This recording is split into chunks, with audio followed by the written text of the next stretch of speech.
Sejam muito bem-vindos ao nosso podcast Pode Chegar, diretamente aqui dos estúdios da Assembleia Legislativa do Estado de São Paulo.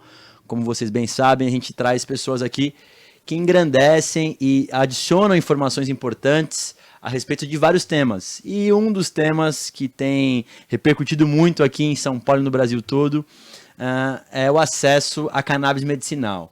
E para isso, hoje eu estou com uma convidada muito ilustre, a quem eu já agradeço demais por ter aceitado o nosso convite, que é Margarete Kishi. Vou ler o currículo dela aqui, porque é extenso. Farmacêutica, professora e pesquisadora na área da cannabis medicinal, possui graduação em Ciências Farmacêuticas pela Universidade Estadual Paulista Júlio de Mesquita, é mestre em psicossomática, especialista em homeopatia, professora, pesquisadora e mestre com atuação em medicina tradicional chinesa, também dá aula no Mackenzie, membro do grupo de trabalho que regulamenta a lei estadual de acesso à cannabis medicinal pelo SUS e coordenadora do grupo de cannabis no Conselho Regional de Farmácia. Ufa! Margarete, seja muito bem-vinda, obrigado por aceitar o nosso convite.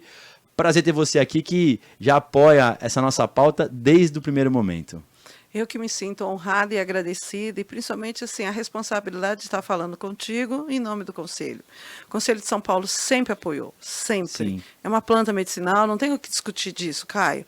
E quando você pensa em acesso, pensa em segurança, pensa em saúde pública, que é o que eu falo que é o meu calcanhar de Aquiles, é a saúde pública brasileira, eu fico muito feliz de ter espaços como esse para levar informação, para que as coisas não saiam de forma distorcida, né? Então, muito obrigado, e o Conselho agradece esse espaço demais. Imagina, é um prazer poder recebê-la. A gente conversa com muitos médicos, com pacientes, com ativistas da área, e falar com uma farmacêutica também vai poder ajudar as pessoas a compreenderem um pouco mais do nosso movimento. Antes de falar especificamente da lei, eu queria que a gente pudesse voltar como é que a cannabis medicinal chegou para você. Você, não sei se na faculdade você já chegou a ter acesso a esses estudos, só para que as pessoas possam se sintonizar, como é que a Margarete foi introduzida na pauta. Pois é muito engraçado, né? Porque a minha grande especialização é as áreas das práticas integrativas, plantas medicinais, fitoterapia, medicina chinesa.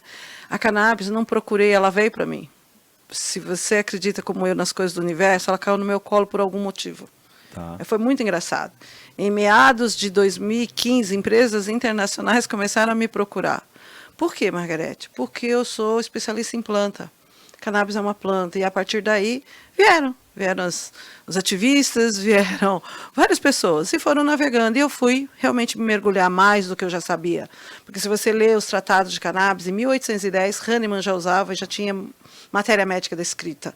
Na Europa, não estou falando na China. Não é uma grande novidade, então, para mim Margarete? Não é. Para mim não é nem as patologias, nem o uso dela e nem como faz ela. Sim. Então, para mim foi...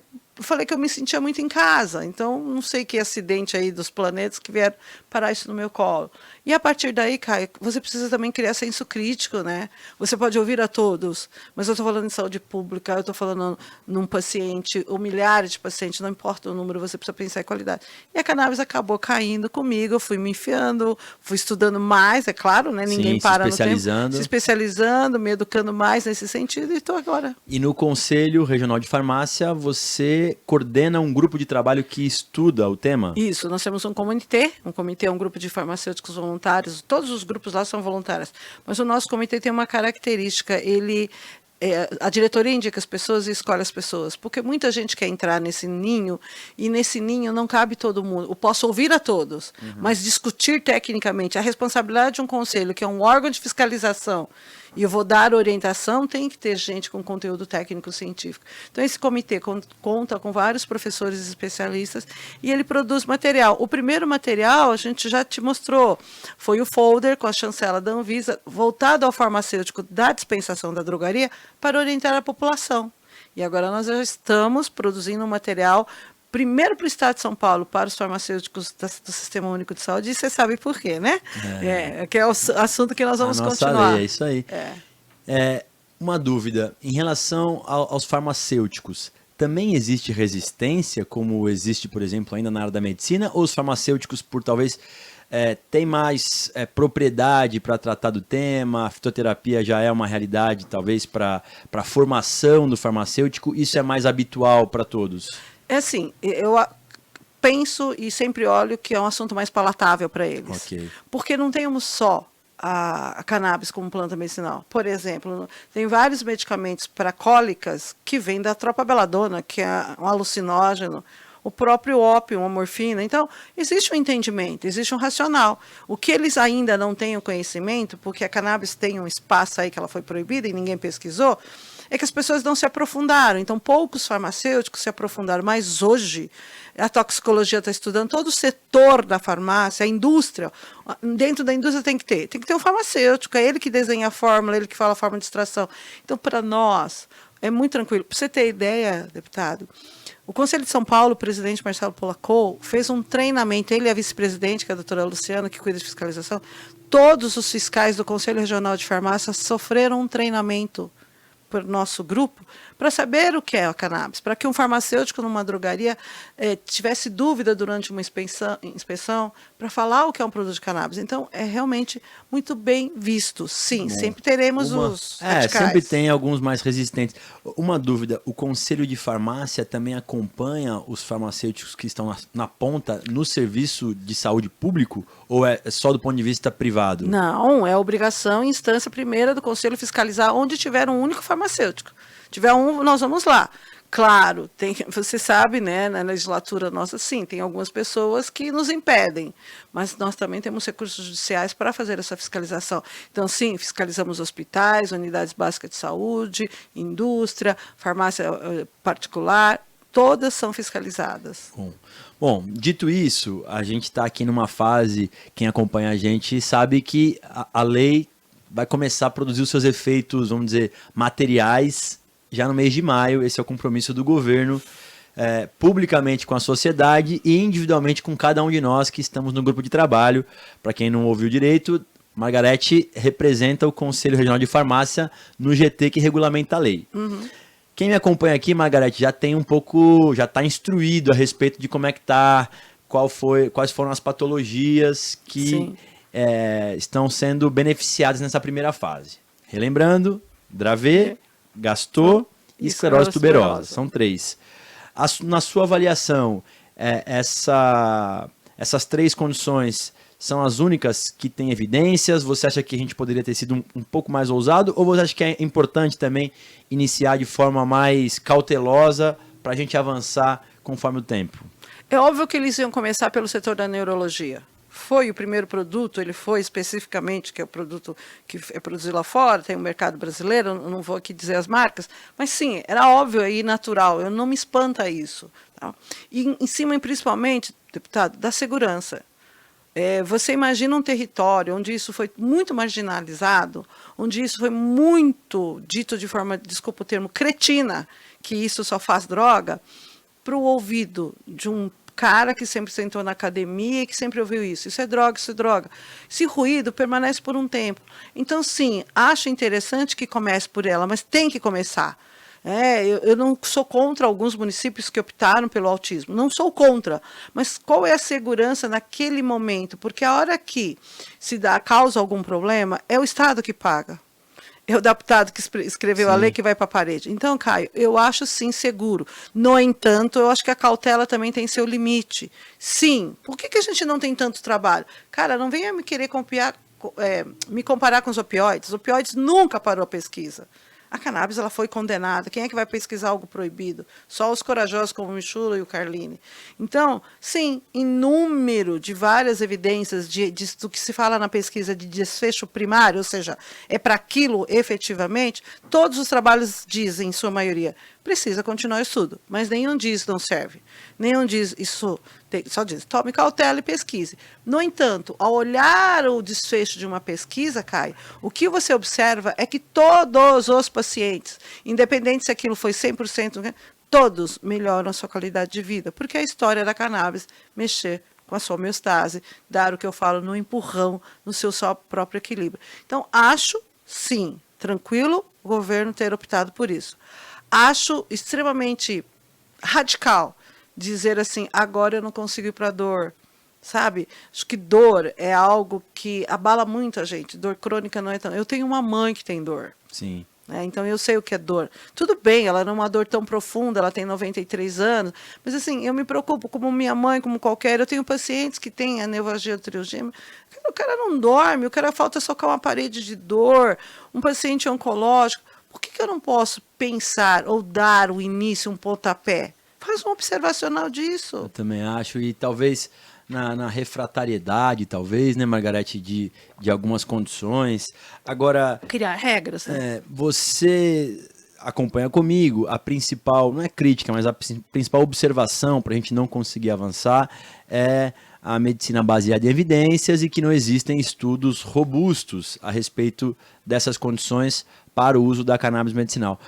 O Conselho, de alguma forma, acompanha isso, tem participado de alguns processos, porque eu sei que existem estudos que estão em formatação, existem estudos que estão em fase 1, fase 2, isso demora um tempo. Uhum. Você conhece alguns desses estudos que poderiam, talvez, servir de subsídio para a gente poder iniciar, ainda que de forma mais cautelosa em relação a essas que a gente falou aqui? Então, assim, você, por exemplo, na minha equipe, no Conselho, tem um comitê de pesquisa clínica. São caras que pesquisam, só trabalham com pesquisa. Dentro do nosso comitê tem 2 pessoas que trabalham com pesquisa clínica. Por quê? Como é que eu vou falar de cannabis sem ter alguém? Tudo bem que eu pesquiso, mas eu sou um ser humano, né? Eu não tenho um olhar. Aí o que acontece? Sim, dá para fazer alguns estudos observacionais, dá para fazer alguns estudos com acompanhamento, é claro, com corpo clínico completo, dá. É um dos projetos, né? Você lá, quando você reabrir, eu vou concorrer com um estudo observacional. O que é um estudo observacional? Ele não é um estudo clínico. Eu vou observar o que acontece com o paciente ao usar esse produto. Eu vou acompanhar, claro, o médico prescreve, temos exames, parâmetros bioquímicos, grama, TJ, TGP, para olhar como está esse perfil, e nós vamos olhar se esse paciente piorou, agravou. Eu iniciei um pequeno trabalho, né? Logo depois veio a pandemia, com o pessoal de Santa Catarina, com os pacientes de Santa Catarina. Estava indo muito bem, Caio, eu lamento muito, tanto que eu estou pensando em escrever ele na forma de um artigo só de referencial, porque estava indo muito bem as respostas. E sabe o que me espantou? Esse protocolo do clínico era para ansiedade. E todos melhoraram para dor. Ansiedade. Para dor. Eu tive com outras pessoas aqui que me disseram justamente isso. A pessoa inicia fazendo tratamento com cannabis medicinal para eventualmente dor crônica e aí melhora o sono, melhora o apetite. A história da homeostase. É um todo, né, Margarete? Um todo. Quando eu penso, principalmente quando ela está na forma mais completa, né, que vocês chamam de full espectro, na fitoterapia a gente chama de fitocomplexo, onde você tem várias substâncias abrindo vários receptores, realmente você faz uma homeostase muito bonita. E é o que eu digo, né? Muitos acham que só o CBD faz dormir na cannabis. Não, você tem linalol, você tem acetato de linalina que tem na lavanda. Você tem outros terpenos ali que, como robustez, melhoram. E por isso que ela acaba respondendo. E se você olhar para o planeta de pesquisa do cannabis fora do Brasil, é muito mais em cima de um produto fitoterápico complexo do que uma molécula isolada. Por favor, não me levem a mal. Não estou falando que molécula isolada é ruim. Eu sou uma farmacêutica, pelo amor de Deus. Estou falando que a fitoterapia está aí. A fitoterapia vem demonstrando aí a robustez de um monte de substâncias juntas. Então, assim, eu torci muito. Tudo bem, autismo ainda precisa? Precisa. Então, vamos lá. Pelo menos dor. Achei que ia evoluir para dor, sabe? Todo mundo achou, né? Você acompanhou a nossa luta lá. Inclusive, foi formado um grupo para discutir a dor, que a gente imaginava que avançaria. Enfim, cabe a nós também pressionarmos, e mais do que pressionarmos, com informações, retomar esse debate, até porque, né, tem algo que saiu de lá que foi positivo.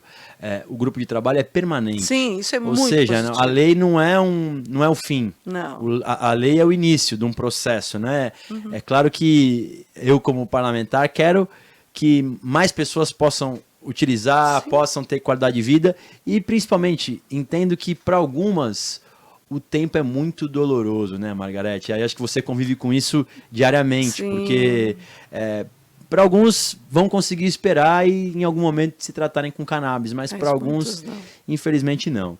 Agora, você acompanhou aqui, você falou um pouco sobre o nosso edital de emendas, que estimula, financia, sim, projetos sem fins lucrativos para a gente poder avançar em outras patologias. Você considera que, por parte da indústria farmacêutica, falta disposição em poder investir nesses estudos e o poder público vai acabar sendo o principal financiador disso tudo? Ou existe, na indústria também tem gente financiando estudos a respeito de cannabis? O problema de pesquisa clínica, Caio, é que custa muito. A indústria sozinha ela também não consegue, sozinha. Por isso que a maioria dos projetos iniciais começa casado com a FAPESP, com a CAPES, com a FINEP. Recentemente a ABQIF, a Associação Brasileira das Indústrias Químico-Farmacêuticas, que você também sabe, está lá em casa, lá, fez uma reunião com a FINEP para discutir. E a própria FINEP não tem ideia ainda quantas universidades fazem, e é um órgão, né? É um fomento de pesquisa nacional. Sem dúvida, do Brasil, Entendeu? Então, a gente já está em diálogo com eles, porque realmente a gente precisa de mais financiamento para pesquisa. Porque a indústria tem que conversar com uma CRO. Sozinha ela não vai. Ou um centro de pesquisa, né? Ou com uma universidade. A universidade precisa de financiamento. Não tem como. O melhor lugar para mim de pesquisa, não estou falando nada dos centros de pesquisas, mas uma universidade, ela atende muita coisa dentro da sociedade, ela forma alunos, né? Ela cria um monte de coisa. E cadê? E aí, Caio, precisa sim. Por isso que eu achei fantástico o que vocês fizeram, mas eu não acho que tem que ficar só na mão do... Sabe? E essa conta, ela realmente tem que ser dividida e aumentada em todos os setores, o público, o privado, sabe? Todo mundo. Só resgatando, esse ano nós financiamos R$750 mil. Isso. E agora, nesse próximo ano, porque a gente encaminha as emendas no ano anterior para execução Sim. no ano subsequente, né? Esse ano a gente vai chegar em R$1 milhão de financiamento desses projetos. Você falou das universidades, é professora no Mackenzie. Eu queria saber, existe curiosidade dos alunos em relação à medicina endocannabinoide? Se existe essa matéria dentro da grade curricular? Ela é um extracurricular ou ainda não tem isso previsto nas universidades? Não tem, porque assim, primeiro você tem um achatamento da carga horária pelo MEC. Sinto dizer, mas houve um achatamento de todas as áreas, não foi só da saúde. Tá? Com isso você acaba não colocando todos os setores. Mas você tem várias formas, projetos de extensão, projetos de estímulo. Então o Mackenzie, em 2019, fez um evento. É uma instituição governada por um instituto presbiteriano, ou seja, de casa evangélica. Então, eu fico muito chateada quando dizem que os evangélicos são da cannabis. Não são. Porque aquela casa que que estou lá e dou graças todo dia, me disse assim, senhora vem fazer esse evento para quê? Eu vou para discutir saúde pública e pesquisa. Nunca me disseram não. Eu dou, dentro das minhas disciplinas de fitoterapia, de psicofarmacologia na psicologia, a cannabis. Eu insiro ela dentro da minha como é que chama? Do meu programa de aula. Perfeito. Então, eles têm. E gera curiosidade, Cara, Margarete? todo mundo quer saber de cannabis. Todo mundo, seja ela fumada, seja ela da forma. Até porque eu tenho alunos que vêm dizer assim, professora, eu diminui o fumo, eu tirei porque eu descobri aonde estavam meus problemas de cognição, por que eu estava tendo baixa de pressão. Porque se você não leva informação, Caio, se você não sensibiliza a sociedade, como é que você vai fazer para as coisas andarem? Então, sim, tanto que agora, semana que vem, é a semana acadêmica da saúde. E a mesa da farmácia é sobre, uma das mesas da cannabis Olha só que sobre, e os alunos aqui montaram, eles vieram atrás de mim para, quem nós vamos chamar de palestrante? Mas a ideia é deles. A psicologia já soube, já quer se inscrever dentro da grade da farmácia. Não, quando eu converso com professores das universidades, eles falam que tem gerado muita curiosidade nos alunos, inclusive no caso da medicina, tem algumas universidades já colocando ainda como grade extracurricular, mas já trazendo esse tema, e eu não tenho dúvida de que é o caminho, porque para a quantidade de médicos que o Brasil forma, Sim. a gente ter tão poucas pessoas que estão, vamos dizer, preparados para prescrever e prescrever com sabedoria, com experiência o assunto, é fundamental que os bancos acadêmicos também sirvam de instrução, né, de apoio. A farmácia ela é mais tranquila, Caio, porque eles já têm disciplinas de plantas medicinais. Eu imaginei. Então, e eles têm farmacologia. Eu só vou encaixar mais um assunto. Sim. Você entendeu? Então, não pesa para o curso de farmácia, para os que querem, eu encaixar mais um assunto. Por exemplo, o Mackenzie é uma das raras universidades que tem homeopatia na sua grade e fitoterapia na sua grade. Ou seja, o farmacêutico sai de lá, pronto. E aí, colocar cannabis aí nesse meio é super tranquilo. Agora, uma dúvida que eu tenho. A preocupação com a qualidade do produto que está ali na ponta. Existe uma preocupação do conselho em relação a esse? Porque, do ponto de vista da cannabis, eu sei que para todos os outros, mas para cannabis, por conta de ser uma planta e tal, isso tem ainda mais, exige mais rigor, porque a gente sabe muito bem que se o solo tiver de um jeito, ela vem assim, se o clima for assado e assim acontece. Se extraiu com álcool, com supercrítico, Exato. tem uma Então, série de fatores. existe essa preocupação por parte do conselho? Claro, o grau farmacêutico é a palestra que eu tenho mais dado e curso que eu tenho mais dado para a área clínica. O que é o grau farmacêutico? Eu falo, é como fazer um bolo. Você faz o bolo de qualquer jeito, em qualquer forno, em qualquer ovo choco, laranja podre? Não. E não é isso como medicamento. A cannabis é a mesma coisa. E o fim primário do farmacêutico é orientar.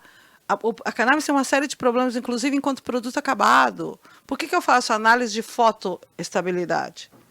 Ela aguenta a luz a que ponto, a quanto tempo? Com quantos graus? Então, armazenamento, logística e tudo isso, sim, é a grande preocupação. E na ponta da saúde pública, é o que o Conselho está preparando. Um treinamento via Conselho, sem custo nenhum ao Estado, para dizer para os farmacêuticos da ponta como cuidar, como orientar.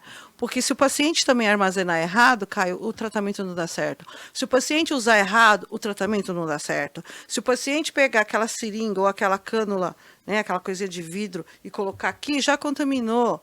Então, assim, tudo isso é a grande preocupação, não é só o produto final, é como esse produto final chega, com que qualidade chega, que grau farmacêutico chega e como o paciente vai se apoderar disso. E como é que você orientaria uma pessoa que quer iniciar esse processo? Claro, vamos pensar que ela já passou pelo médico, teve a prescrição, agora é a fase de aquisição do produto. Você de alguma forma orienta algum lugar onde a pessoa possa ter mais segurança na escolha daquele produto? Existe alguma formatação do conselho que possa dar mais segurança para a pessoa que está adquirindo o produto? Então, no folhetinho que nós produzimos, que a Anvisa fez a chancela, a gente fala das 3 formas de aquisição. Que existe, não vamos ser hipócritas, porque está aí. A 327, que é de registro, então você tem a total rastreabilidade, como previsto em lei, porque a lei... Que são os medicamentos que estão na farmácia que atualmente. Estão na drogaria, que estão na farmácia. Isso. Ok. As de uso compassivo, que é a importação direta, que é a da RDC 660, que daí... Compra pela internet, normalmente, né, Margarete? Compra pela empresa, pela internet. Daí, se este paciente me procura com este produto, eu falo, eu quero saber o que é este produto. Porque como é que eu posso te orientar se eu não sei a composição desse produto? Perfeito. E o paciente não tem obrigação de ler laudo da análise. Nem o médico deveria ler laudo. Quem tem que ler é o farmacêutico, que é ele quem sabe. Né? E a gente sabe que existe a judicialização, e a gente sabe também que existe a associação. Então, quando eu vou orientar um paciente, eu quero, a primeira coisa é saber o que ele tem na mão. E se aquilo que ele tem na mão realmente é aquilo. Porque eu tive paciente ao longo desses anos que receberam cápsulas que só tinham um veículo, o recipiente. Cápsulas que eram o primeiro processo de extração, que a gente chama, né, da graxa, do primeiro óleo, porque ele é escuro. Então, o que está chegando na mão desse paciente que compra pela internet, Caio? Sim. Se eu tenho problemas com as coisas simples, imagina com um produto de cannabis. Como extraiu? E eu tenho pacientes também que já responderam com problemas porque o lote que veio, o outro vidro, já veio diferente. Então, essa é a grande preocupação do conselho e do farmacêutico. O que é que ele tem na mão? Existe uma relação boa, Margarete, entre o conselho, e aí eu falo também, eu sei do federal, e a Anvisa, porque eu imagino, a Anvisa exige, por exemplo, para quem está na 327, um grau de cuidado bastante exigente. Sim. Vocês têm boa sinergia aí com a Anvisa? Sim, nós acompanhamos, nós participamos de vários processos com a Anvisa, respondemos a todas as consultas públicas. Quem lê um laudo de análise normalmente, tá? Não vou te dizer que 100% seja isso, mas deveria ser 100%. Uma empresa quer registrar pela 327, quem lê os laudos COAS, quem lê tudo isso, quem faz a bula é o farmacêutico. Então o cara sabe tudo daquilo, você entendeu? Eu não sei se você sabe, mas aqui na Assembleia, depois de ter conseguido emplacar a lei de acesso pelo SUS, eu tenho debatido bastante um novo projeto de lei de minha autoria que permite que as universidades públicas e a FURP aqui no estado possa produzir o próprio medicamento, pensando em barateamento de custo e também garantir qualidade, porque o estado está produzindo, Sim. É sinal de que a gente tem uma chancela pública disso tudo. você tem alguma opinião formada a esse respeito? Eu ia amar. Eu sou fã da FURP. Eu não sou cria da FURP porque eu não sou diretamente ligado ao serviço público.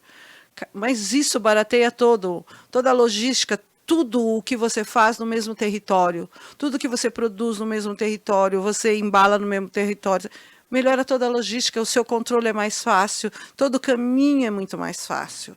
Eu não sou contra a importação, mas você imagina todo o trabalho, toda a logística daquilo chegar, o tempo, a aduaneira. Olha, as pessoas acho que ainda não pararam para pensar. Por que falta medicamento?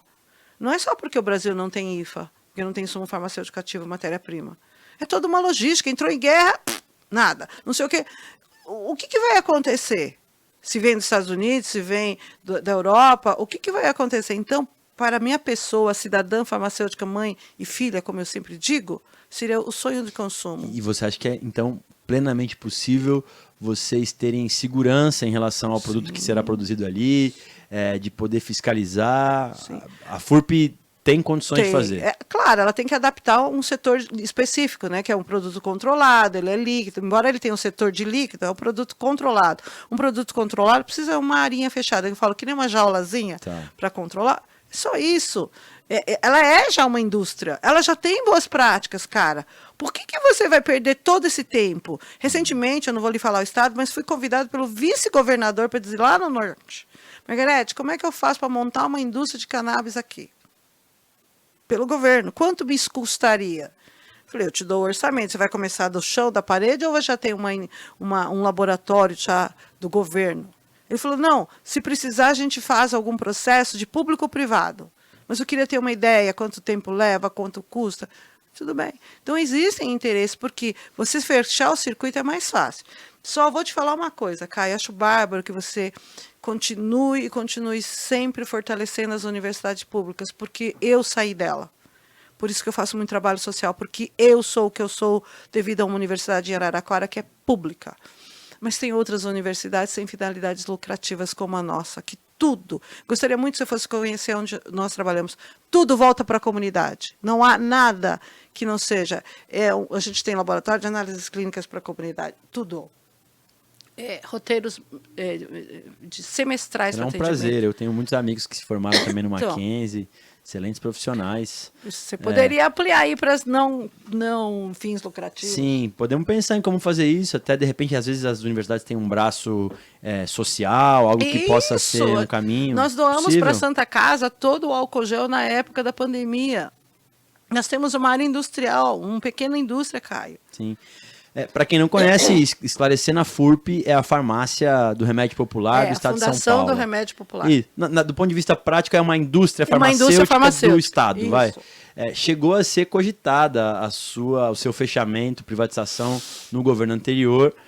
Eu votei contra, deixando bem claro aqui. A gente conseguiu, depois de muito trabalho da Assembleia, nós conseguimos manter a FURP enquanto órgão governamental. Há um zoom de que esse projeto possa retomar para essa casa. Vamos precisar muito, sem dúvida, do apoio do Conselho para a gente poder convencer os demais colegas da importância da FURP. Com certeza, os farmacêuticos da saúde pública e todos que são, sabe, dessa casa, desse estado, sabem a importância histórica da FURP. A importância de existir, como que um estado tamanho nosso não tem uma indústria própria. Como? Você concorda que... Nossa, não faz sentido. Não faz sentido nenhum. Eu sempre encerro aqui o nosso bate-papo, Margarete, onde a pessoa tem condição de poder refletir os próximos 5 anos daqui para frente, qual a expectativa que ela tem em relação à pauta da cannabis medicinal. A gente tem aqui ainda possibilidades da produção no Brasil, que ainda é praticamente inexistente, a não ser de forma associativa. A gente tem essa pauta de inclusão no SUS, que é importante você também abordar, avanços ou não em relação às patologias. E o Congresso Nacional, que debate o tema, mas com muita dificuldade de poder avançar, ainda que o tema seja exclusivamente medicinal. Queria que você pudesse refletir e avaliar os próximos 5 anos. Quais são as suas expectativas em relação à cannabis medicinal? A minha expectativa para os próximos 5 anos, Caio, é extremamente positiva. Porque eu digo que quando uma coisa não vai, as coisas andam. Lembra a história? Primeiro setor, segundo setor, terceiro setor está muito incomodado, porque são elas que estão com os pacientes na mão delas, gente. Nós temos 400 mil pacientes. Vocês acham que esses 400 mil pacientes saíram da onde? E elas vão ser abraçadas por quem? Sabe? Então, eu penso ela de forma positiva. Sim, teremos sempre entraves. Sim. E também não vejo para você dizendo o seguinte, também não pode ser de qualquer forma, né?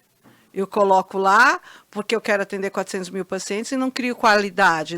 Ter acesso não quer dizer que não ter qualidade. Então, é o que você sempre brigou. Acesso com qualidade. Qualidade do produto, qualidade no atendimento, qualidade na dispensação, humanização do processo. Então, sim, eu olho ainda com muita esperança nos próximos 5 anos. Eu acho que tem muita gente na área acadêmica, na área política e na área social brigando para que isso dê certo. O que nós temos que ter é espaços com informações, cada vez mais educar a população. Eu não sou contra os ativistas, eu sempre digo aos meus filhotes, meus alunos, querem fumar? Fumem, é a escolha de vocês.